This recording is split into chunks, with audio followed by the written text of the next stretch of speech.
এই সিদ্ধিরগঞ্জের মধ্যে এই নামে একটা মসজিদ থাকবে, একটা মাদ্রাসা থাকবে। প্রতিটা বিষয় মানে হলো মানব জীবন গড়ে ওঠার জন্য, এই দুনিয়া সুষ্ঠুভাবে পরিচালিত হওয়ার জন্য, ব্যক্তি জীবন, পারিবারিক জীবন, সমাজ ও রাষ্ট্র প্রতিটা জিনিস সুশৃঙ্খলভাবে পরিচালিত হওয়ার জন্য এবং যত ফিতনা ফাসাদ ঝামেলা আসবে সবগুলোকে সুন্দরভাবে মোকাবেলা করার জন্য মৌলিক যত শিক্ষার দরকার সেই সমস্ত মৌলিক শিক্ষা উঠে এসেছে কোরআনে। উদাহরণ সীমাবদ্ধ, মূলনীতি সীমাবদ্ধ না। এক মূলনীতির ভেতরে হাজার উদাহরণ থাকতে পারে। সংবিধান কত ছোট একটা বই, কোন দেশের সংবিধান বাংলাদেশের সংবিধানের চাইতেও 3 গুণ 4 গুণ ছোট, মাত্র দেখা যায় কয়েকটা ধারা উপধারা, আজ তো সংবিধান হয়ে গিয়েছে। কিন্তু এই সংবিধান দিয়ে গোটা দেশ চলছে, সব ধারা চলছে। কিভাবে? কারণ এই সংবিধানে এমন কিছু মূলনীতি লেখা আছে, এগুলোকে যদি ব্যাখ্যা করা হয়, উদাহরণ টানা হয়, তাহলে দেশে আর কিছু বাকি থাকবে না, অধিকাংশ জিনিসের আওতার মধ্যে চলে আসবে। তো কোরআন এটা হলো মূলনীতির কিতাব। মূলনীতির কিতাব হওয়ার কারণে হাজার বছর কেন, লক্ষ বছর গেলেও পুরনো হবে না, এর আবেদন ফুরাবে না। যদি মূলনীতির কিতাব না হয়ে শুধু উদাহরণ নির্ভর শাখাগত কিতাব হতো, যখন যে সমস্যা যা শুধু সেটা সমাধান, তাহলে অবশ্যই একদিন না একদিনের আবেদন না হারালেও অন্তত কমতো। যে নবীর জামানায় আবেদন বেশি, 1000 বছর পর আবেদন কম, 1500 বছর পর আরো কম, 2000 বছর পর আবেদনই নাই। লেকিন কোরআন যেহেতু মূলনীতির কিতাব, তাহলে দুনিয়া যতই আপডেট হোক, তাতে কি আপডেট হতে হতে হতে হতে সর্বোচ্চ যেখানে গিয়ে পৌঁছাবে সেটাও কোরআনের কোনো না কোনো মূলনীতির মধ্যে গিয়েই পড়বে। এখন বলবেন কোরআনে সব তো মূলনীতি না, কোরআন তো উদাহরণ দিয়েও ভরা। কখনো মুসা নবীর কেচ্ছা, কখনো ফেরাউনের ঘটনা, কখনো এই নবীর আলোচনা, কখনো আল্লাহ রসুল সাল্লাল্লাহু আলাইহি ওয়াসাল্লামের জামানার বিভিন্ন চিত্র, কখনো আবু লাহাবের প্রসঙ্গ, তো কখনো কারুনের প্রসঙ্গ। তো পুরোটা মূলনীতি হলো কিভাবে? হ্যাঁ, উদাহরণ দিয়েও কখনো মূলনীতি বোঝানো হয়, আর কখনো মূলনীতি উদাহরণ ছাড়াও বলা হয়। মানে এক একটা কথা বিভিন্ন অ্যাঙ্গেলে বলা যায়। কখনো বলা হবে জাস্ট উদাহরণ, কিন্তু এই উদাহরণের ভেতর আস্ত মূলনীতি লুকিয়ে থাকবে। যেমন হানাফি মাযহাবের বিখ্যাত একটা কিতাব আছে হেদায়া। কওমি মাদ্রাসা বলেন আর যে ধারার মাদ্রাসাই বলেন, এই হেদায়া কিতাবের সাথে পরিচিত না এমন আলেম দুনিয়াতে একজনও খুঁজে পাওয়া যাওয়ার কথা না। এই হেদায়া কিতাব 4 খণ্ডের বিশাল এক কিতাব, কিন্তু হেদায়া কিতাবের মাসআলাগুলো কোন কোন মূলনীতির আলোকে লেখা হয়েছে এগুলো আলাদা আকারে কিছু বইয়ের মধ্যে সংকলন করা হয়েছে, যেটার সাইজ সর্বোচ্চ এই সাইজ। হেদায়া 4 খণ্ড এক জায়গায় রাখলে ন্যূনতম এতখানি জায়গা লাগবে, 4 খণ্ড যদি একসাথে রাখতে চাই। অথচ 4 খণ্ডের সব মূলনীতি চলে এসেছে এই চটি সাইজের ছোট্ট এক কিতাবের মধ্যে। কিভাবে সম্ভব? কারণ হেদায়া কিতাবের মধ্যে আলাদা করে তিনি মূলনীতি বলেন নাই, তিনি তার ধারায় মাসআলা বলে গিয়েছেন। কিন্তু মাসআলা তো আর মনচাহি আন্দাজে বলা যায় না, মনে এসেছে বলতে থেকেছে, এভাবে না, মূলনীতির আলোকে বলতে হয়। তো তিনি আলাদা আলাদা করে মূলনীতি হাইলাইট না করলেও কথা মূলনীতির বাইরে হয় না। তো মূলনীতিগুলো আলাদা করেছে, ছোট্ট এক কিতাবে চলে এসেছে। অঙ্ক যারা পড়েছেন, হেদায়া কিতাব বুঝতে জটিল হলে রাখেন, অঙ্ক যারা পড়েছেন স্কুল কলেজে, উদাহরণের শেষ নাই, হাজার হাজার লক্ষ লক্ষ উদাহরণও টানা সম্ভব এক এক মূলনীতিকে সামনে রেখে। এখন দেখা যাচ্ছে বই খুললে কত উদাহরণ কত উদাহরণ কত উদাহরণ, কিন্তু এগুলোর মূলনীতি যদি আপনার টিচার আপনাকে শেখাতে চায় তাহলে লক্ষ লক্ষ জিনিস শেখাতে হবে না, মূল কয়েকটা বিষয় মাথার মধ্যে ঢুকিয়ে দিলেই চলবে। এরপর আপনার সামনে লক্ষ না কোটি উদাহরণও যদি আসে, ওই মূলনীতির ছাঁচে ফেলেই সব সমাধান বের করে আনা সম্ভব হবে। তো দুনিয়ার সব ক্ষেত্রে মূলনীতিগুলোর মধ্যে অপরিসীম উদাহরণ ঢোকানো যায়, আর কখনো মূলনীতিগুলো আলাদা করে বলা হয় না, বরং ব্যাপক কথার মধ্যে বার্তা ছড়ে দেওয়া হয়। যেমন উদাহরণ হিসাবে কোরআন মাজিদের মধ্যে আমরা যেভাবে আলোচনা করি যে এই বিধানটা ফরজ, ওই বিধানটা ওয়াজিব, এটা সুন্নত, এটা মুস্তাহাব। যেমন নামাজ নিয়ে যদি আমরা আলোচনা করতে বসি, তাহলে শুরু করব যে নামাজের সুন্নত কয়টা, ফরজ কয়টা, ওয়াজিব কয়টা, মুস্তাহাব কয়টা, ফরজের মধ্যে আবার ভেতরের ফরজ কয়টা, বাইরের ফরজ কয়টা, কোনটা ছুটে গেলে কি বিধান, ইচ্ছাকৃত ছাড়লে কি বিধান, ভুলে ছুটে গেলে কি বিধান, লম্বা চওড়া আলোচনা।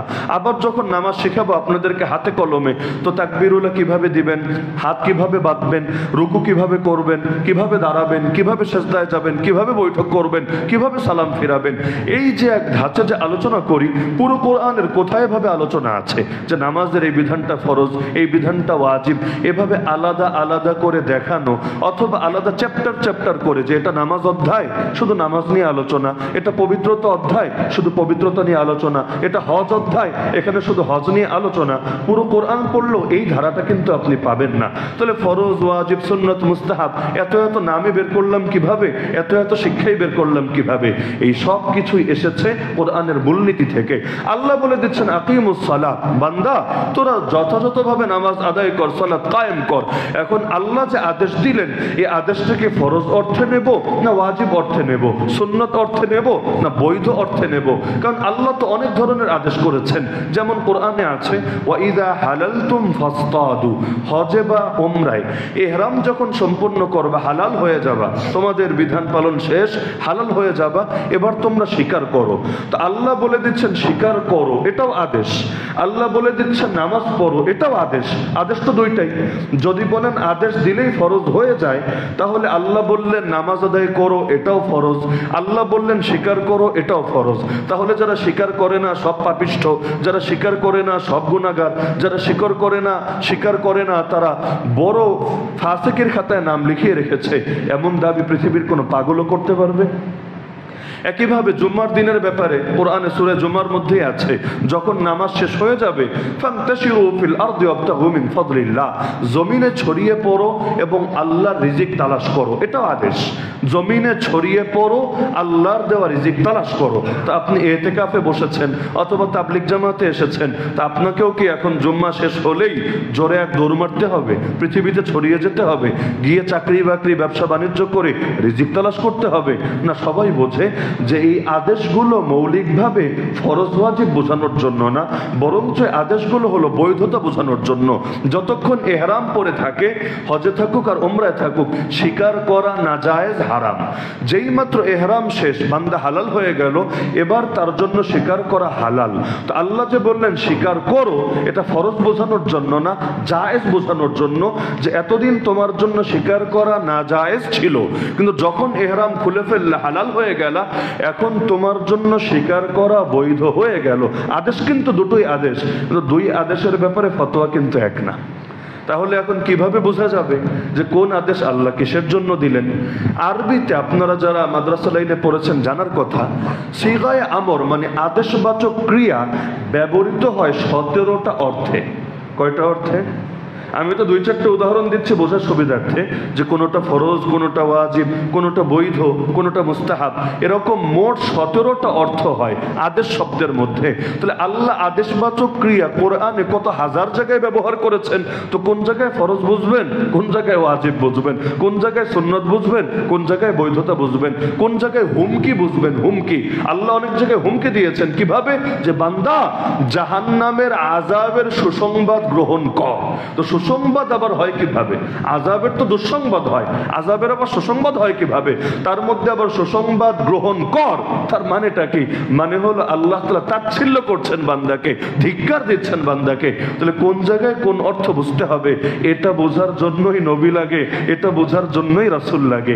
আল্লাহর রাসূল যখন কোরআন তেলাওয়াত করে শোনাতেন, খালি শব্দ শুনিয়েই শেষ না, আরব জাতিকে তো আর আলাদা অনুবাদ করে দেওয়া লাগবে না, আরবি তারা এমনি বোঝে, এটাই তাদের মাতৃভাষা। আমাদেরকে তো আবার অনুবাদ করে দেওয়া লাগে। তাহলে আল্লাহর রাসূল তেলাওয়াত করলেন মানে তেলাওয়াত হয়ে গেল, অটো তর্জমাও হয়ে গেল। কিন্তু এই তেলাওয়াত আর তর্জমা করেই নবীর দায়িত্ব শেষ না। কোরআনে আল্লাহ বলেছেন নবীর 1 নম্বর দায়িত্ব তেলাওয়াত, 2 নম্বর দায়িত্ব ওই আল্লিমুহুমুল কিতাব ওয়াল হিকমা, নবী উম্মতকে কিতাব শিক্ষা দিবেন, কিতাবের ইলম শিখাবেন। তো তেলাওয়াত আর তর্জমা মানেই যদি ইলম হয়।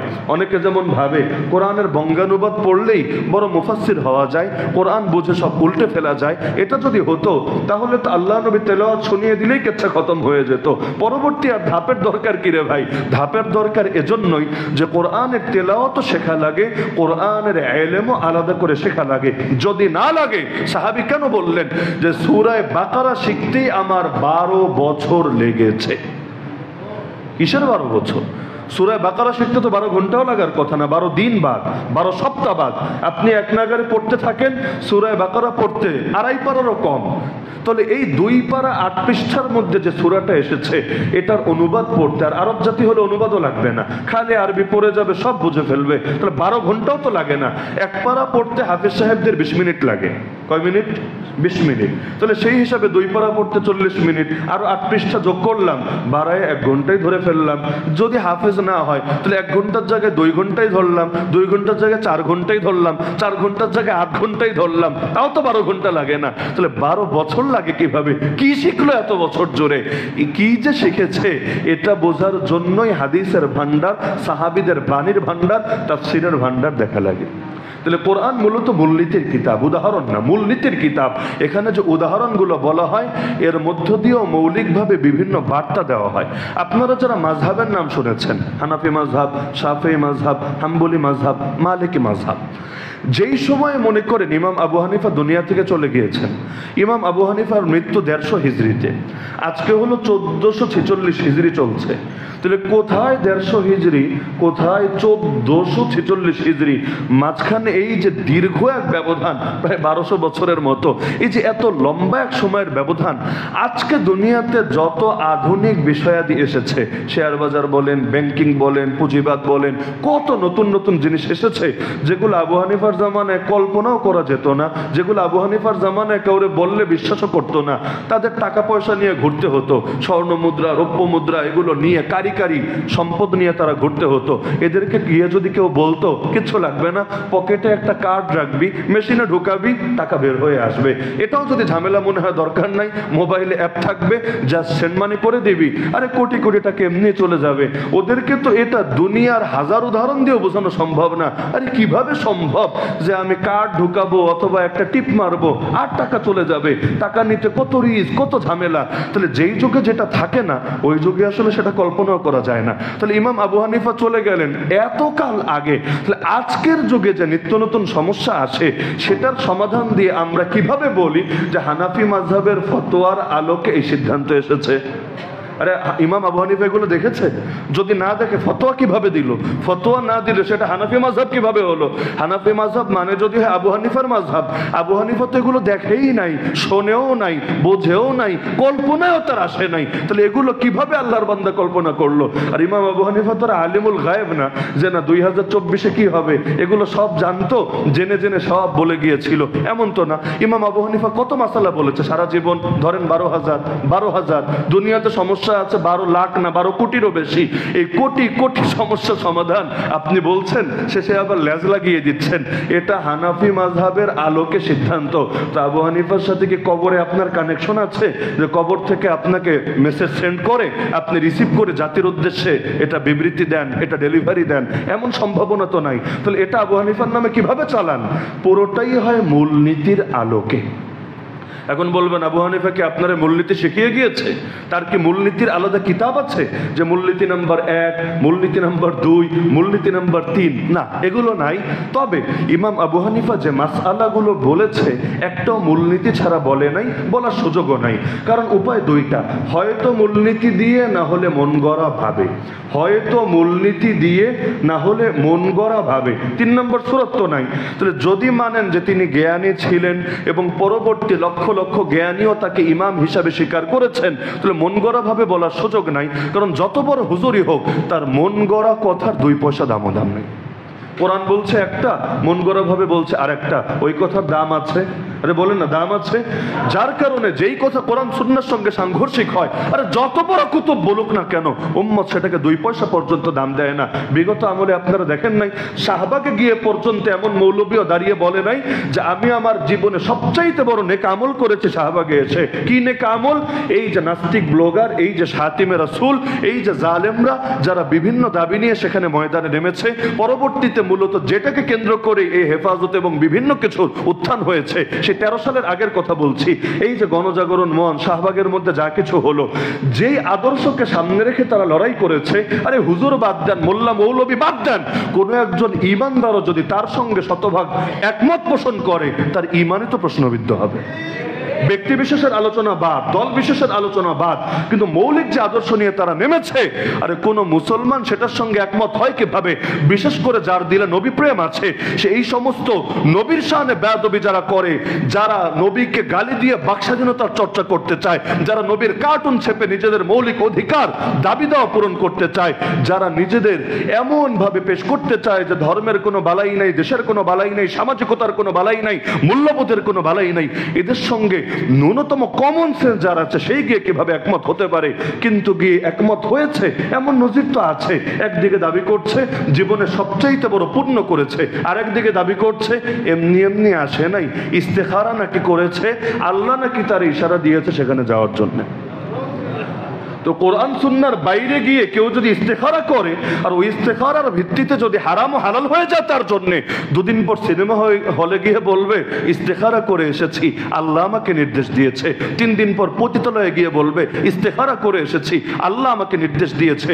এ সমস্ত ফাইজলামি তো লাগামহীন হয়ে যাবে, অবাধ হয়ে যাবে। তো কোরআন এবং সুন্নাহ হলো মানদণ্ড, এর বাইরে তুমি স্বপ্নেই দেখলা না ইস্তেখারাই করলা, ইলহামি হলো না কাশফি হলো, এগুলো 2 পয়সাও দাম নেই মুসলমানের কাছে। তাহলে মন গড়া কথার কোনো দাম নাই, মূলনীতি ভিত্তিক কথার দাম আছে। যার কারণে হানাফি মাযহাব মানার পরও ইমাম আবু হানিফার 40%-এর বেশি ফতোয়া রিজেক্ট হয়েছে মাযহাবের মধ্যে। বলবেন এটা আবার কেমন কথা? ইমাম সাহেবের কথা আবার রিজেক্ট হয়? হ্যাঁ হয়েছে, কারণ মূলনীতি দিয়ে দলিল দিয়ে যখন মাপা হয়েছে দেখা গিয়েছে কোনো ক্ষেত্রে আবু হানিফার মতে বেশি শক্তিশালী, কোনো ক্ষেত্রে তার যে ফিকহি বোর্ড ছিল, 40 জনকে নিয়ে যে বোর্ড বানিয়েছিল, এই বোর্ডের অন্যান্য সদস্য যেমন ইমাম আবু ইউসুফ, যেমন ইমাম মুহাম্মদ, যেমন ইমাম জুফার, যেমন ইমাম আব্দুল্লাহ বিন মুবারক, যেমন ইমাম হাসান বিন জিয়াদ, এরকম আরো যে ইমামরা ছিলেন, দেখা গিয়েছে এই ক্ষেত্রে অমুকের মত বেশি শক্তিশালী হতেই পারে। ধরেন যারা রাজনীতি করেন, রাজনৈতিক ক্ষেত্রে দলের প্রধান যে, সব ক্ষেত্রে তার সিদ্ধান্তটাই পারফেক্ট হবে, আর যারা নিচের পদে আছে তাদের সিদ্ধান্তটাই ভুল হবে, এটা জরুরি না। কখন এমন হতে পারে যে নিচের কারো মাথায় এমন বুদ্ধি, এমন প্রজ্ঞা এসেছে যেটা দলের প্রধানের মাথায় আসে নাই, হতে পারে কিনা? হতে পারে কিনা? তাহলে কখন যে কারটা পারফেক্ট হবে এটা কোনো স্বীকৃত ধারা নাই যে সব ক্ষেত্রে তারটাই সহি এবং সব ক্ষেত্রে তারটাই বেশি পারফেক্ট না। যার কারণে যে কোনো ফতোয়ার কিতাব খুলেন দেখবেন ফতোয়া লিখবে এভাবে, এই মাসআলায় আবু ইউসুফের মতের উপর ফতোয়া, এই মাসআলায় ইমাম মুহাম্মাদের মতের উপর ফতোয়া। তাহলে এটা করছে কিসের জন্য? এটা করছে মূলনীতির আলোকে। তাহলে ইমাম আবু হানিফার মূলনীতি নিয়ে আলাদা বই নাই, তাহলে মূলনীতি শিখলাম কিভাবে? আমরা যখন দেখলাম ওই অঙ্কের মতো আর কি, যে কিরে এই অঙ্কটার ফল এটা বের না হয়ে এটা বের হলো কোন দুঃখে?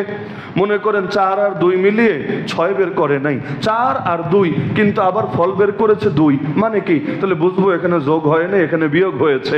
যোগ হলে তো বাড়তো, কমলো কেন? তার মানে এখানে বিয়োগ হয়েছে। তা আবু হানিফার মাসালাগুলো একসঙ্গে সামনে নিয়েছে। কিরে এই ফতোয়াটা জায়েজ না বলে না জায়েজ কেন বললো, মুস্তাহাব না বলে ওয়াজিব কেন বললো, পার্থক্যটা কোথায়? তাহলে একটা একটা করে ঘাটাঘাটি করে বের হয়েছে, এটা এই মূলনীতির আলোকে, এটা এই মূলনীতির আলোকে, এটা এই মূলনীতির আলোকে, এটা ওই মূলনীতির আলোকে, ব্যাস পরে আলাদা কিতাবে লেখা হয়ে গিয়েছে ইমাম আবু হানিফার মূলনীতি। এখন তিনি যে মূলনীতির উপর আলাদা কিতাব লিখেছেন তা না, কিন্তু যত মাসআলা বলেছেন এগুলো বিচার বিশ্লেষণ করে ওই সিদ্ধান্তে উপনীত হয়েছে। মনে করেন সহজ উদাহরণ দিলে হয়তো কারো বুঝতে সুবিধা হতে পারে।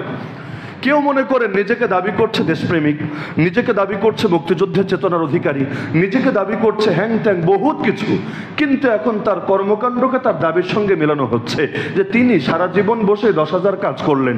এটা কি দেশপ্রেমের সঙ্গে মিলে নাকি বিদেশ প্রেমের সঙ্গে মিলে? এটা কি মুক্তিযুদ্ধের চেতনার দাবি হয় নাকি এটা এই দেশের দুশ্মন যারা তাদের চেতনার সঙ্গে সামঞ্জস্যপূর্ণ হয়?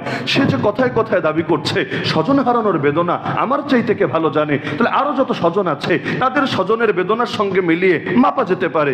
সব মাপার পরে লাস্টে গিয়ে যদি রেজাল্ট বের হয় বাইরে ফিটফাট ভেতরে সদরঘাটি বটে, দাবি যা মুখের ভেতরেই থাকে, বাস্তবতার সঙ্গে মোটেও সামঞ্জস্যপূর্ণতা খুঁজে পাওয়া যায় না, তাহলে আপনি এবার কর্ম নেবেন না কথা নেবেন? নিঃসন্দেহে কর্ম নেবেন। তাহলে মূলনীতিগুলো এভাবেই বের হয়ে আসে যে তার সমস্ত কাজ, সমস্ত সিদ্ধান্ত, সমস্ত ফতোয়াগুলো একপাশে নেওয়া হয় আর পরবর্তীতে এরটাকে বিচার বিশ্লেষণ করে সিদ্ধান্ত নেওয়া হয়। তাহলে এই পুরো আলোচনা লম্বা করে বোঝানোর মূল খোলাসা হলো এই কোরআন কি মূলনীতির কিতাব না শাখাগত সমাধানের বিচ্ছিন্ন ঘটনার কিতাব? নিঃসন্দেহে মূলনীতির কিতাব, এটা বিচ্ছিন্ন ঘটনার কিতাব না। না হলে পৃথিবীর বুকে কত নবী ছিলেন, আল্লাহ সব নবীর নামও আনেন নাই কোরআনের মধ্যে। অনেক নবীর ব্যাপারে কিছুই জানেন না, ঘটনা দূরের কথা, ওই নবীর নামও জানেন না। কয়জন নবীর নাম জানেন বলেন? আমি তো বলবো 100 জন নবীর নামও আপনারা সারা জীবন বসে জানেন না। 100 জনও না, 50 জন হবে বলেও আমার মনে হয় না। সারা জীবন বসে হয়তো 25-30 জন নবীর নাম শুনেছেন, অথচ আপনারাই বলছেন নবী ছিলেন লাখেরও অধিক। এখন যতই হোক না কেন সংখ্যা, আসল সংখ্যা আল্লাহ ভালো জানেন। কিন্তু এই যে এত বিপুল সংখ্যক নবীর মধ্যে মাত্র কয়েকজনের নাম জানলেন, অথচ ঈমান কিন্তু সবার উপর আনা লাগে। আমানতু বিল্লাহি ওয়া মালাইকাতিহি ওয়া কুতুবিহি ওয়া রুসুলিহি। রুসুলিহি মানে সমস্ত রাসূল। তো ঈমানও আনতে হয়, লেকিন নামও জানেন না, কিভাবে সম্ভব? হ্যাঁ, এটাই হলো মূল কথা, যে কোরআনে আল্লাহ ইতিহাস হিসাবে বয়ান করেন নাই যে কোরআন হলো ইতিহাসের বই, তোর ইতিহাস শোন, ইতিহাস নাম্বার 1, ইতিহাস নাম্বার 2, প্রথম সাল, দ্বিতীয় সাল, তৃতীয় সাল, এভাবে আল্লাহ বয়ান করেন নাই। তাহলে আল্লাহ কিভাবে বয়ান করেছেন কোরআনে? আল্লাহ মূলত এক একটা মেসেজ দিতে চেয়েছেন। এখন মেসেজটা স্পষ্ট করার জন্য কখনো মুসা নবীর কেচ্ছাটা এর সঙ্গে পারফেক্ট হয়েছে, আল্লাহ সেটা তুলে ধরেছেন। কখনো ইব্রাহিম নবীর ঘটনা এর সঙ্গে সামঞ্জস্যপূর্ণ হয়েছে, ব্যাস আল্লাহ সেটা তুলে ধরেছেন।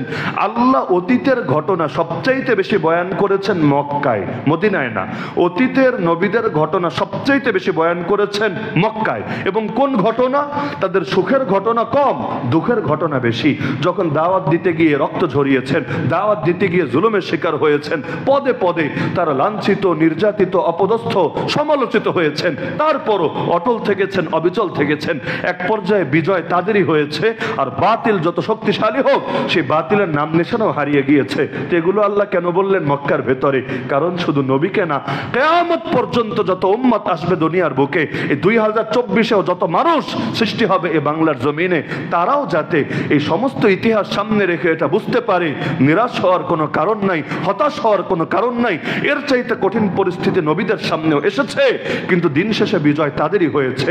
ফাইন্না মাল উসরি ইউসরা, ইন্না মাল উসরি ইউসরা। বিপদ যদি আসে 1 গুণ, সফলতা আসবে অন্তত 2 গুণ। মানে 1 গুণ বিপদের সঙ্গে জড়িয়ে আছে, 2 গুণ সফলতা। কষ্ট দেবে ঠিক আছে, কিন্তু ওয়ালা সাউফা ইউতিকা রাব্বুকা ফাতারদা। কষ্টের পরে রব এমন দেওয়া দিবে যে বান্দা খুশি হয়ে যাবে। এগুলো সামনে থাকলে কি হবে? এই মূলনীতি বান্দার সামনে আসবে যে বিজয় অর্জন করতে চাইলে আগে কষ্টের ধাপ পাড়ি দিয়ে যেতে হবে। আকাশের রংধনু দেখতে চাইলে আগে বৃষ্টিতে ভেজার ধাপটা অতিক্রম করতেই হবে। তাহলে কোরআন আল্লাহ কেচ্ছা শোনানোর জন্য দেন নাই, কোরআন আল্লাহ তাআলা গল্প শোনানোর জন্য দেন নাই। আল্লাহ দিয়েছেন জীবন গড়ার বার্তা দেওয়ার জন্য, হেদায়েত দেওয়ার জন্য, জীবনের বিধান দেওয়ার জন্য। যার কারণে একটা বিষয় মাথায় গেঁথে রাখবেন, এই কোরআনকে যারা শুধু গল্পের বই বানিয়েছে, আল্লাহ নবীর সিরাতকে যারা শুধু কেচ্ছা কাহিনী বানিয়েছে, তারা জাতির সঙ্গে গাদ্দারি এবং প্রতারণা করেছে। যদি কোরআনে গল্প শোনানোই মাকসাদ হতো, আল্লাহ যেই নবীর আলোচনা তুলতেন ব্যাস তারটা অন্তত শেষ করতেন। কিন্তু দেখেন, একজন নবীর আলোচনাও পুরা ভাবে নাই। জীবনের শুরু থেকে একটু, মাঝখান থেকে একটু, শেষ থেকে একটু।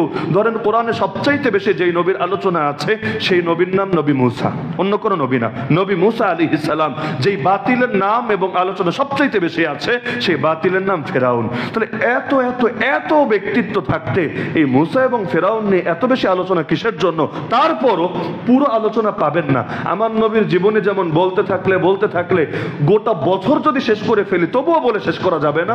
এই কোরআন থেকে নবী মুসার এত লম্বা জীবনে কিন্তু আপনি বের করতে পারবেন না, পারবেন বিচ্ছিন্ন কিছু ঘটনা। তাহলে কি বুঝলেন? গল্প শোনানোর জন্য দিলেন না বিশেষ মেসেজ দেওয়ার জন্য দিলেন? তাহলে কোরআন গল্পের বই না, কোরআন কিসের বই? আল্লাহই বলেছেন হুদাল লিল মুত্তাকিন। বান্দা পুরো কোরআন পড়বি পরে সূরা বাকারার 2 নম্বর আয়াতে পরিচয় সেখানে আগে। এই কোরআন হলো মুত্তাকিদের জন্য হেদায়েত। হেদায়েত মানে জীবন বিধান, হেদায়েত মানে জীবন গড়ার আদর্শ। তাহলে কোরআন আল্লাহ পুরোটা দিয়েছেন মূলনীতি হিসাবে, এজন্যই পরিচয় দিয়েছেন তিবিয়ানাল লিকুল্লি শাই। এই কোরআন হলো প্রতিটা জিনিসের সুস্পষ্ট বিবরণ। শুধু তাই না, মা ফাররাতনা ফিল কিতাবি মিন শাই।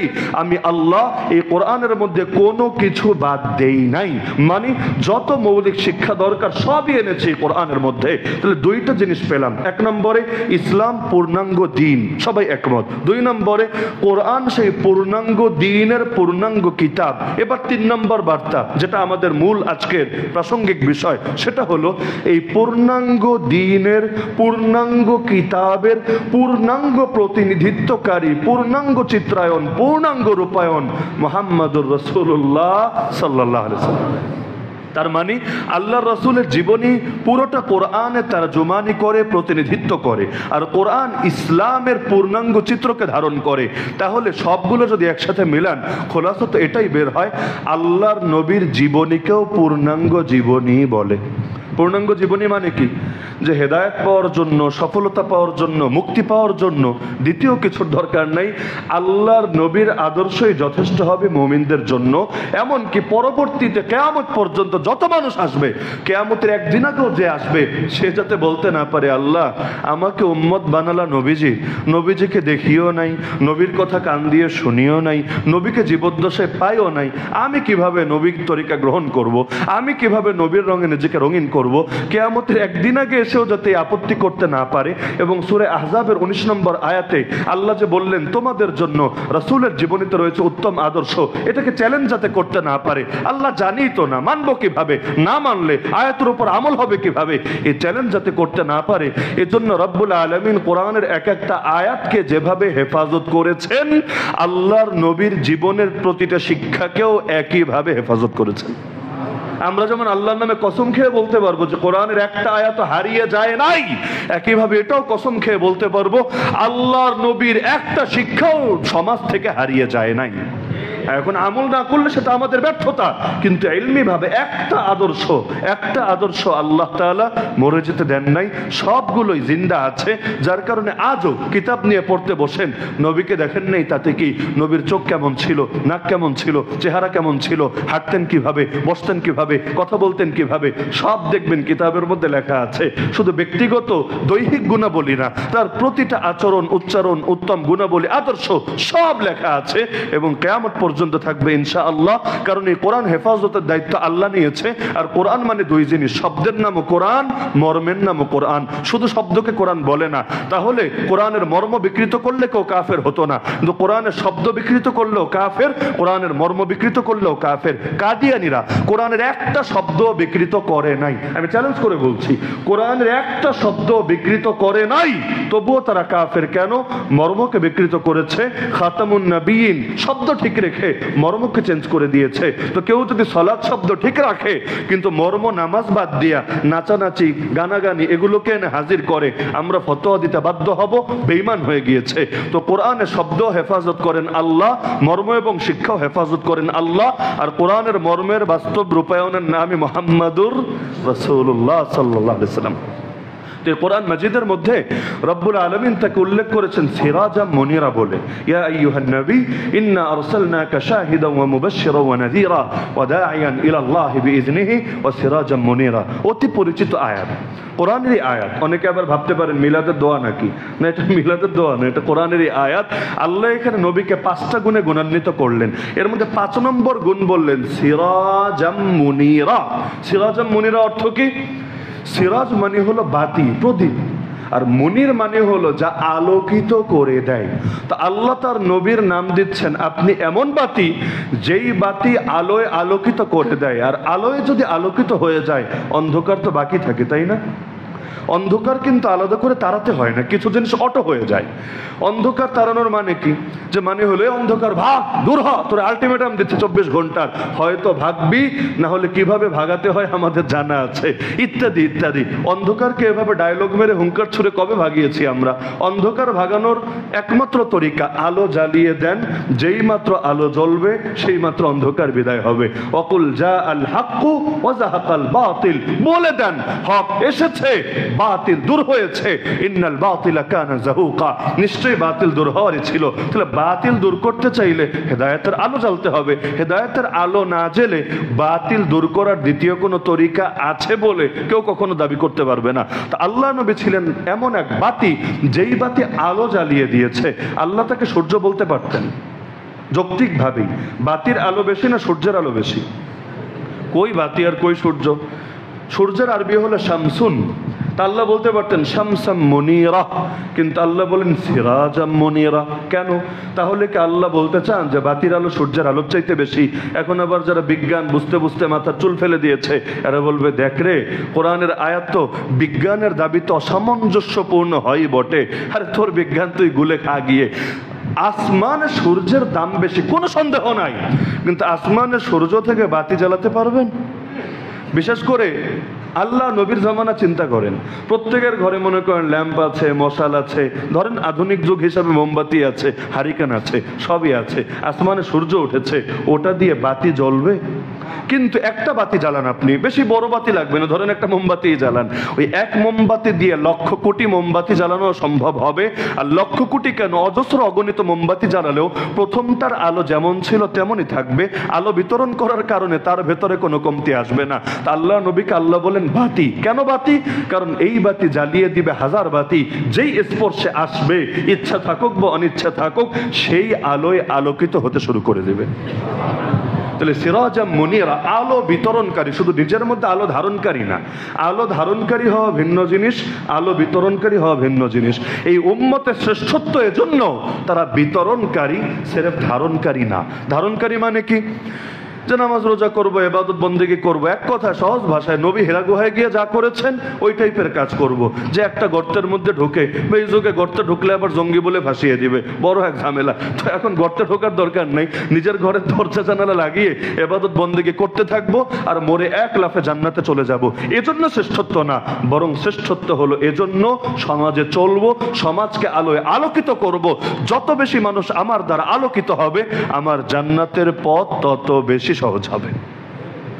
এজন্য আল্লাহ রাসূল সাল্লাল্লাহু আলাইহি ওয়াসাল্লাম বলেন আলী রাদিয়াল্লাহু আনহুকে, হে আলী শোনো, লা আন ইয়াহদিয়াল্লাহু বিকা রাজুলা, আল্লাহ তোমার দ্বারা কোনো একজন লোককে হেদায়েত দেওয়া, খায়রুম মিন আন ইয়াকুনা লাকা হুমরুন নাম, তোমার জন্য অজস্র অগণিত লাল উটের মালিক হওয়ার চাইতেও বেশি কল্যাণকর। ওই জামানার সবচেয়ে দামি অ্যাসেট হলো লাল উট। তো এই লাল উটের মালিক হওয়া তোমার জন্য যতটা লাভজনক, আল্লাহ তোমার দ্বারা মাত্র একজন লোককে হেদায়েত দেওয়া তার চাইতে বেশি লাভজনক। এমনকি নবীর স্পষ্ট হাদিস, আল মুমিন আল্লাযী ইউখালিতুন নাস ওয়া ইয়াসবিরু আলা আযাহুম, যেই মুমিন মানুষের সঙ্গে মেলামেশা করে এবং তারা কষ্ট দিলে সেই কষ্টের উপর সবর করে। কারণ হক নিয়ে মানুষের সাথে থাকবেন আর মানুষ কষ্ট দিবে না, এটা পৃথিবীর ইতিহাসে কোনোদিন হয় নাই, হবেও না। এজন্য নবী একটার সাথে আরেকটা মিলিয়ে বলছেন, যেই মুমিন মানুষের সঙ্গে মেলামেশা করে, মানে জঙ্গলে চলে যায় না, সন্ন্যাসী বৈরাগী জীবন যাপন করে না, এবং তাদের দেওয়া কষ্টের উপর সবর করে, খায়রুন, সে অধিক উত্তম। কার থেকে? মিনাল মুমিনিল্লাযী লা ইউখালিতুন নাস ওয়া লা ইয়াসবিরু আলা আযাহুম, ওই মুমিনের থেকে যে মানুষের সঙ্গে মেশেও না, তাদের দেওয়া কষ্টের উপর সবরও করে না। তাহলে একজন জঙ্গলে গিয়ে ইবাদত করে, আর একজন সমাজে আল্লাহ নবীর আদর্শ বাস্তবায়নের চেষ্টা করে।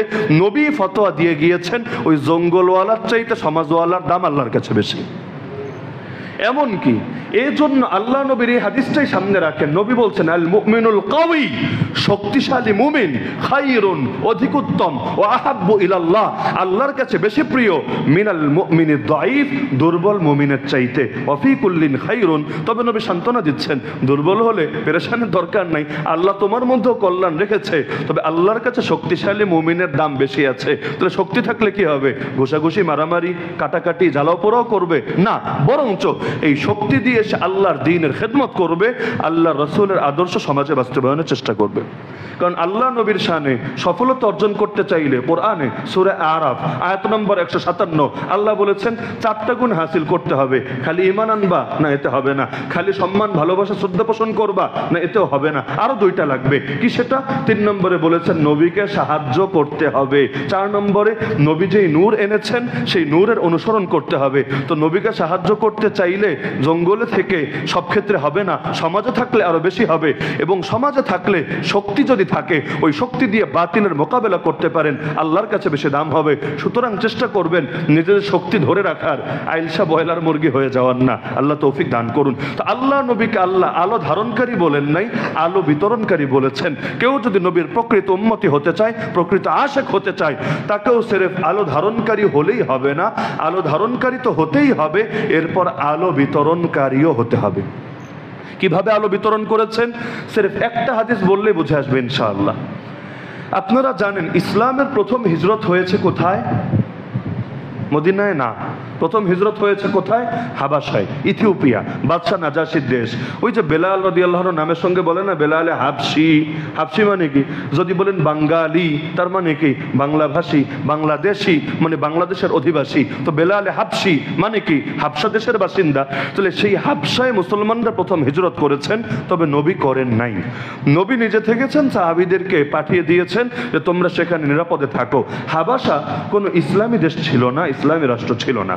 মক্কাও যেমন ততদিন পর্যন্ত অনইসলামিক রাষ্ট্র, হাবাসাও তখনও পর্যন্ত অনইসলামিক রাষ্ট্র। তবে পার্থক্য ছিল কোথায়? যে মক্কায় ব্যক্তিগত ধর্মকর্ম করা যেত না, নামাজে দাঁড়ালেও মাইর, এমনকি ইসলামের কথা বললেও নির্যাতন, রাস্তা দিয়ে হাঁটতে গেলেও নির্যাতন। এই যে সুমাইয়া রাদিয়াল্লাহু আনহাকে শহীদ করেছে, কেন? মিছিলে গিয়েছিলেন, আন্দোলনে নেমেছিলেন, কিচ্ছু না। আল্লাহর বান্দী ঘরে ফিরছেন, আবু জাহাল সামনে পড়েছে, গালিগালাজ শুরু করেছে। তিনি কেন জবাব দিচ্ছেন না? এতে তার প্রেস্টিজে লাগলো, রাগে অগ্নিশর্মা হয়ে গেল। আমি তোরে এত কথা বলি, তুই কেন জবাব দিচ্ছিস না? হাতে একটা বর্ষা ছিল, বর্ষা দিয়ে লজ্জাস্থানে এমন ভাবে আঘাত করলো, এক আঘাতেই সেখানে তরপাতে তরপাতে সুমাইয়া রাদিয়াল্লাহু আনহা শাহাদাত নসিব হয়ে গেল। তাহলে এমন এক জামানা যেখানে হক নিয়ে দুনিয়াতে বাঁচাই সম্ভব না। এজন্য নবী বললেন হাবাসায় চলে যাও। যদিও হাবাসা ইসলামী দেশ না, কিন্তু তো সেখানকার বাদশা যে আছে সে ইনসাফকারী। তোমরা অন্তত ব্যক্তিগত পর্যায়ে ধর্মকর্ম করে সেখানে বাঁচতে পারবা। পরবর্তীতে আল্লাহ যখন পরিবেশ আবার আমাদের মুনাসিব করে দেবেন, ইসলাম কায়েম হবে, তখন তোমরা চলে আসবা। কারণ আপনার সামনে যদি দুই অপশন থাকে, এক হলো ইসলামের ভূমিতে থাকা আর এক হলো অনইসলামের ভূমিতে থাকা, তাহলে ইমানের দাবি বোঝা যায় ইসলামের ভূমিতে চলে আসা। তাহলে যখন আল্লাহ আমাদেরকে ইসলামের ভূমি দিবেন, বিজয় দিবেন, চলে আসবা, আপাতত সেখানে গিয়ে থাকো। তারা চলে গেলেন। যেই কয়েকজন সেই কাফেলায় ছিলেন তাদের মধ্যে একজন হলেন আলী রাদিয়াল্লাহু আনহুর ভাই, যার নাম জাফর। জাফর রাদিয়াল্লাহু আনহু, যার নাম কিয়ামত পর্যন্ত লোকে স্মরণ করবে জাফর আত-তাইয়ার বলে। তাইয়ার মানে যিনি উড়ে বেড়াচ্ছেন। কোথায় উড়ে বেড়াচ্ছেন তিনি? আল্লাহর রাসূল এক যুদ্ধে তাকে সেনাপতি বানিয়েছিলেন।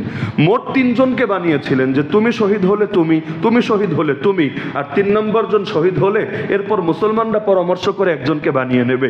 3 জন টের পেয়ে এই যুদ্ধ থেকে আর ফেরা সম্ভব না, কারণ নবী সব যুদ্ধে সেনাপতি বানান একজন, এই যুদ্ধে 3 জনের পর আবার 4 নম্বরের অপশন। তার মানে এই যুদ্ধে সবার লাশ ফেরত আসবে। তারপরও তার ময়দানে চলে গেলেন। আমরা হলে তো ভাবতাম যে অন্তত এই যুদ্ধ থেকে বাঁচি, পরের গুলো দেখা যাবে। ময়দানে চলে গেলেন। তো জাফর রাদিয়াল্লাহু আনহুর হাতে ঝান্ডা ছিল, সেনাপতি হিসাবে ঝান্ডা ধরে রেখেছিলেন। এক কাফের এসে হাতে কোপ মারলো, হাতটা কেটে গেল, কিন্তু ঝান্ডা মাটিতে পড়তে দিলেন না। যে তিনি বেঁচে থাকতে ইসলামের পতাকা মাটিতে পড়বে, এটা তো মেনে নেওয়া যায় না। বাম হাত দিয়ে ধরে ফেললেন, বাম হাতেও কোপ মারলো, বাম হাতও কেটে গেল, তবুও পড়তে দিলেন না। বাহু দিয়ে আগলে ধরলেন, কিন্তু জালেম এবার চূড়ান্ত আঘাত হানলো, তাকে শহীদ করে ফেললো। আল্লাহর বান্দা শহীদ হয়ে গেলেন। শাহাদাতের আগ পর্যন্ত পতাকা মাটিতে পড়বে এটা মেনে নিলেন না। যতক্ষণ নিজে দাঁড়িয়েছিলেন ততক্ষণ পতাকাটাও সমুন্নত রেখেছিলেন। যেই মাত্র নিজে পড়ে গেলেন, আর এক সাহাবী এসে পতাকা হাতে নিয়ে গেলেন।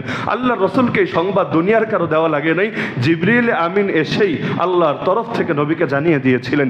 আল্লাহ নবী সব সাহাবীদেরকে মদিনার মসজিদে জমা করে এই কারগুজারি শোনাতে গিয়ে চোখের পানি ধরে রাখতে পারছিলেন না, কান্না শুরু করে দিয়েছিলেন। আর নবী বলেছিলেন, আরে শোনো, আমার জাফরকে রব্বুল আলামিন দুনিয়ার 2টা হাতের বদলে, যেহেতু আল্লাহর জন্য 2টা হাত কোরবান করেছে, আল্লাহ তাকে দুনিয়ার 2টা হাতের বদলে জান্নাতের মধ্যে 2টা ডানা দিয়ে দিয়েছে। আমি দেখেছি আমার প্রিয় জাফর এবার ডানা মেলে মেলে জান্নাতে উড়ে বেড়াচ্ছে।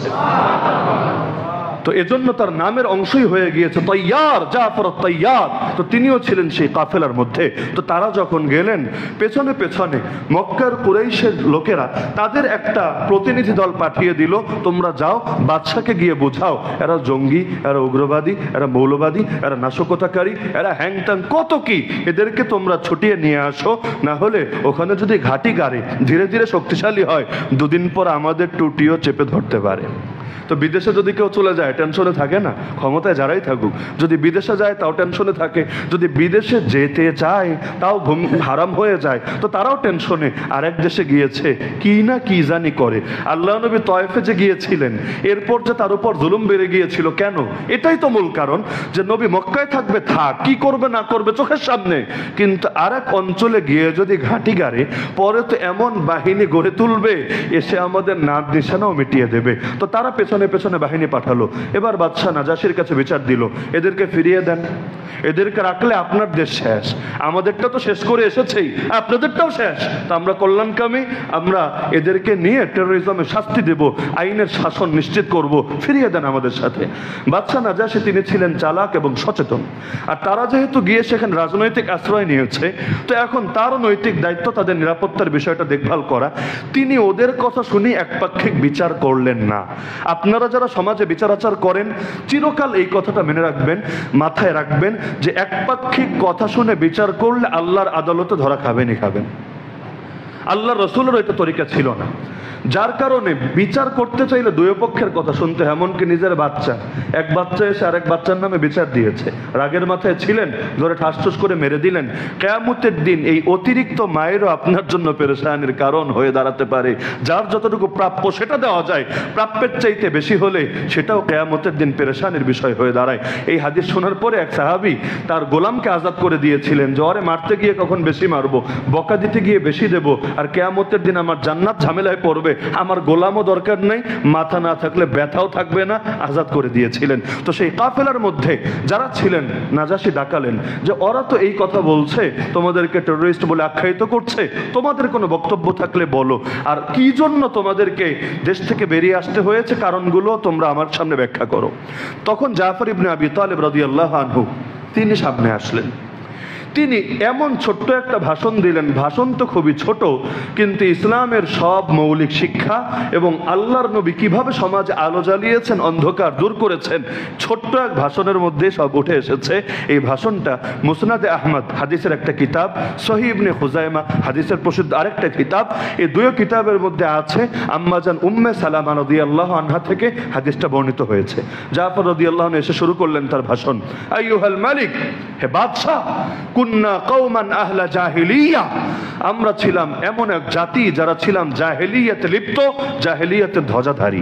নাবুদুল আসনাম, আমরা মূর্তির পূজা করতাম। আরব জাতি মূর্তির পূজা করতো সকলেই জানেন, খালি পাথরের মূর্তি না, পাথরের মূর্তি বলেন, মাটির মূর্তি বলেন, খেজুরের তৈরি মূর্তি বলেন। ওদের কাছে খেজুরের তৈরি মূর্তিও থাকতো, খেজুর দিয়ে বানাতো, বেশি ক্ষুধা লাগলে খাবার না পেলে সেটাকে আবার খেয়েও ফেলতো, আবার প্রয়োজন পড়লে আবার বানাতো। এই দেশেও যেমন কেউ কেউ করে, আইন বানায়, নিজেরা বসে বসে আইন বানায়, আবার যখন নিজেদের কোন দলের কারো গায়ে গিয়া পড়ে, আইন তারে আচ্ছা করে খেয়ে ফেলে, খাওয়ার পর এটা ছুড়ে দিয়ে নতুন করে আরেকটা আইন বানিয়ে নেয়। এই আইনের স্থলে আইন বানায়ও নিজেরা, আইন ভাঙেও নিজেরা। আইনের শাসন নিশ্চিত করবে যারা, তারাই আইনের বিরুদ্ধে অবস্থান নেয়, কারণ মূল বিষয় পূজা না, মূল বিষয় ধান্দা। নাবুদুল আসনাম, মূর্তির পূজা করতাম। ও নাকুলুল মাইতা, মৃত প্রাণী খেয়ে ফেলতাম। মৃত মানে বুঝছেন তো, জবাই করা হয় নাই, এমনি মরে আছে, ধরে খেয়ে ফেলতাম, আল্লাহর নাম ছাড়া জবাই হয়েছে, খেয়ে ফেলতাম। 3 নম্বর, ওয়া নাতিল ফাওয়াহিশ, এমন কোনো অশ্লীল কাজ নাই যে অশ্লীল কাজে লিপ্ত হতাম না, অশ্লীলতায় লিপ্ত থাকতাম। তাহলে যারা অশ্লীলতায় লিপ্ত থাকে তাদেরকে জাহেলিয়াতের ধ্বজাধারী বলে। যত বড় নেতা হোক আর নেত্রী হোক, অশ্লীলতাই যদি তার শান হয়, অশ্লীলতাই যদি তার মান হয়, আরে তারে খাঁটি মুমিনও বলে না, জামানার হাসান বসরি আর রাবেয়া বসরিও বলে না, তারে জাহেলিয়াতের মূর্ত প্রতীক বলে। ওয়ানাতিল ফাওয়াহিশ, অশ্লীলতায় লিপ্ত হতাম। ওয়ানাকতাউল আরহাম, আত্মীয়তার বন্ধন ছিন্ন করে দিতাম। এই লাইনে আমরা অনেকেও হয়তো ধরা খেয়ে যাবো আল্লাহর কাছে। আত্মীয়তার বন্ধন, আত্মীয়তাকে আরবিতে বলে রাহিম। রাহিম শব্দ এসেছে রহমান থেকে, হাদিসের মধ্যে আছে আর রাহিম মিনার রহমান। এই আত্মীয়তার বন্ধন আল্লাহকে বলেছিল, আল্লাহ আমার ব্যাপারে তোমার কি ফয়সালা? আল্লাহ বলেছিলেন, শোন, তোর শব্দটাও আমার নাম থেকে, সুতরাং যে তোকে জুড়ে রাখবে আমি তাকে জুড়ে রাখবো, যে তোকে ছিন্ন করবে আমিও তার সাথে সম্পর্ক ছিন্ন করব। হ্যাঁ, এখন সম্পর্ক রাখার মানে কি আমার সাথে যে ভালো আমিও তার সাথে ভালো না, এটা অর্থ না।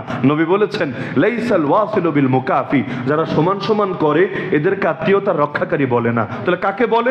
নবী বলেছেন যে সম্পর্ক ছিন্ন করে তবুও তুমি ধরে রাখার চেষ্টা করো, তাহলে তোমাকে বলা হবে আত্মীয়তার সম্পর্ক রক্ষাকারী। নবীর স্পষ্ট বার্তা সিলমান কাতাআকা, যে তোমার সাথে সম্পর্ক ছিন্ন করে তুমি তার সাথে সম্পর্ক বজায় রাখো। লেকিন একটা সতর্ক বার্তা, এটাই যদি সব ক্ষেত্রে হয়, নবী ইব্রাহিম বাপের সাথে সম্পর্ক কেন রাখলেন না? নবী লূত আলাইহিস সালাম স্ত্রীকে নিয়ে কেন চললেন না যখন আযাব আসতে শুরু করলো? নবী নূহ আলাইহিস সালাম পুত্রকে কেন বাঁচাতে পারলেন না আল্লাহর আযাব থেকে? এক্ষেত্রে কি ব্যাখ্যা? হ্যাঁ, আত্মীয়তার সম্পর্ক বজায় রাখতে হবে, তবে আত্মীয় যদি আল্লাহ এবং তার রাসূলের দুশমনে পরিণত হয় তার সঙ্গে সম্পর্ক ছিন্ন না, বরং তার বিরুদ্ধে জিহাদ করা প্রয়োজনে অনিবার্য হয়ে উঠবে। এজন্য আবু বকর রাদিয়াল্লাহু আনহু এক পুত্র বদর যুদ্ধের অনেক পরে মুসলমান হয়ে বলেছিল, বাবা তোমাকে তরবারির রেঞ্জের ভেতর পেয়ে গিয়েছিলাম, তবে আব্বা বলে স্বজনপ্রীতি করেছি, মারি নাই, চাইলে মারতে পারতাম। আবু বকর বলে, আরে পাগল, তোর কপাল ভালো, আমি আবু বকর যদি তোকে বদরের ময়দানে আমার তরবারির রেঞ্জের ভেতর পেতাম, এই তরবারি দিয়ে তোর মাথাকে দেহ থেকে আলাদা করে ফেলতাম। কারণ যে ময়দান নেমেছে আল্লাহর রাসূলের বিরুদ্ধে যুদ্ধে, যে ইসলামের বিরুদ্ধে তরবারি ধারণ করেছে, আমি তাকে জন্ম দিতে পারি কিন্তু আমি ইসলামের চাইতে তাকে বেশি আপন মনে করি না, তো ইসলাম রক্ষার প্রয়োজনে তাকে জাহান্নামে পাঠাতেও আমি দ্বিধা করি না। তাহলে আত্মীয়তার সম্পর্ক অবশ্যই রাখতে হবে, যেই ক্ষেত্রে ইসলামের সঙ্গে সাংঘর্ষিক না হবে। তো বললেন যে আমরা আত্মীয়তার সম্পর্ক ছিন্ন করতাম, অনুসিউল জিওয়ার, প্রতিবেশীদের সঙ্গে খারাপ আচরণ করতাম, ওয়ায়াকুলুল কাউইয়্যু মিন্না আদ-দাঈফ, এটা আমাদের বাংলাদেশের সাথে খুব মিলে।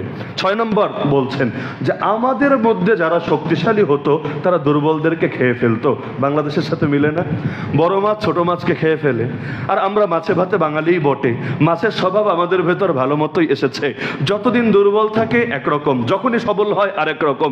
দুর্বল থাকলে দেশ প্রেম আর প্রেম আর প্রেম আর প্রেম, শক্তিশালী হলে দেশ বেঁচে দিতেও দ্বিধা নাই। আর এই ক্ষেত্রে যারা বাধা হবে ওদেরকে খেয়ে ফেলতেও কোনো সংকোচ নাই।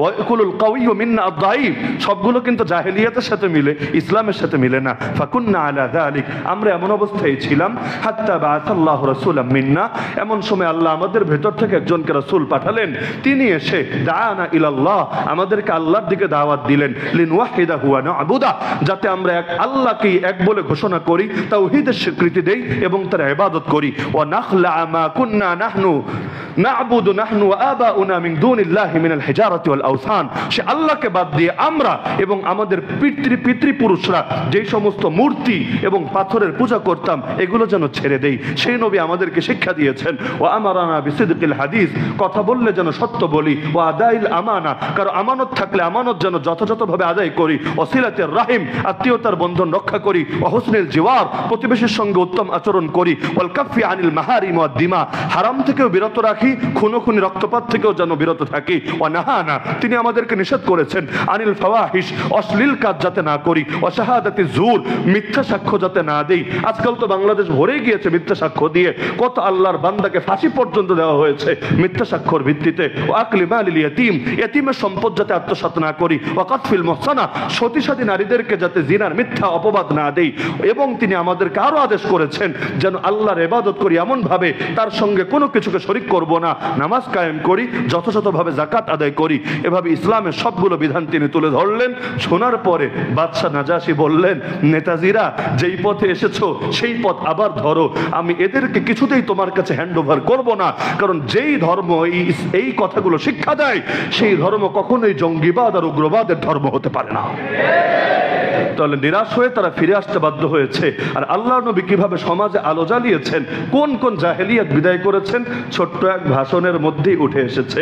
তো সেই নবীর উম্মত হিসাবে, সেই নবীর আশেক হিসাবে, আর মাসটা রবিউল আউয়াল মাস হিসাবে, আর 12 রবিউল আউয়াল আসতে তো বেশি দিন বাকি নাই, 2-4 দিন মাত্র বাকি আছে। এই সময় আমরা প্রত্যেকে এই মর্মে প্রতিজ্ঞাবদ্ধ হই আল্লাহর কাছে, আয় আল্লাহ, যদিও তোমার নবীকে জীবদ্দশায় এই চোখ দিয়ে দেখতে পারি নাই, এই সৌভাগ্য লাভ হয় নাই, লেকিন যতদিন বেঁচে থাকবো তোমার নবীর আদর্শ নিয়ে বাঁচবো। যখন মরবো তোমার নবীর নাম সহ কালেমা জপতে জপতে লা ইলাহা ইল্লাল্লাহ মুহাম্মাদুর রাসূলুল্লাহ সেটা পড়তে পড়তেই শেষ নিঃশ্বাস ত্যাগ করবো। কিয়ামতের দিন সেই নবীর ইনশাআল্লাহ শাফাআত লাভ করব, তার হাতে হাউজে কাউসারের পানি পান করে সব পিপাসা মিটাবো। সুতরাং যতদিন পর্যন্ত বাঁচবো জেনে বুঝে নবীর আদর্শের বিপরীত কখনোই করব না। ইনশাআল্লাহ পারা যাবে না? এই নিয়তটা এখন না করলে কবে করবেন? আজরাইল কবে আসবে জানেন তো না। সুতরাং নিয়ত করে ফেলেন প্রতিটা ক্ষেত্রে, শুধু নামাজ রোজার লাইনে না, প্রতিটা ক্ষেত্রে। কারণ এই যে আমি জাফর রাদিয়াল্লাহু আনহু ভাষণ শোনালাম, নামাজের সিরিয়াল কোথায় দেখেন, কত পরে গিয়ে বলেছেন আরে আগে তো বেটা মানুষ হ, তারপর ইবাদতকারী হবি। অমানুষই যদি থাকিস ইবাদত করতে করতে পাহাড় পরিমাণ ইবাদত করলেও কিয়ামতের দিন আমলনামা দিতে দিতে দিতে দিতে দিতে লাস্টে অন্যদের গুনাহ কাঁধে নিতে নিতে নিতে এরপর দেউলিয়া হয়ে জাহান্নামে যাওয়া লাগবে। তা আগে মানুষ হওয়া, পাশাপাশি ইবাদতও চালাতে থাক। দুটো যখন একসঙ্গে সম্মিলন ঘটবে দুনিয়াও কামিয়াব আখিরাতও কামিয়াব হবে ইনশাআল্লাহ। আর জান্নাতের সুসংবাদ পাওয়ার জন্য কিয়ামত পর্যন্ত অপেক্ষা করা লাগবে না, চোখ বন্ধ হওয়ার আগে ফেরেশতা শুনিয়ে দিয়ে যাবে ওয়া আবশিরু বিল জান্নাহ আল্লাতী কুনতুম তুআদুন। আল্লাহ আমাদের সবাইকে প্রিয় নবীজির আদর্শ পদাঙ্ক প্রতিটা ক্ষেত্রে যথাযথভাবে অনুসরণ করার তৌফিক দান